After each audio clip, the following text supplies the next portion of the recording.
Hey guys, my name is Elijah and in this tutorial I will show you how to sign up or create an account on Twitch.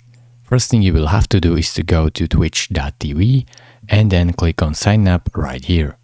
Here you can enter your email or use Google, Amazon or Apple account to log in. Once you typed your email right here, click on continue. Now pick your username, so this is the name people will know you by on Twitch. You can always change it later. And also right here type your password. The last thing you have to do is to pick the date of birth. Then click on sign up. Now as you can see they have sent a 6-digit code to your email address, so go there. So you should be able to see the email from Twitch. Just select the code, copy it, go back to Twitch and paste it.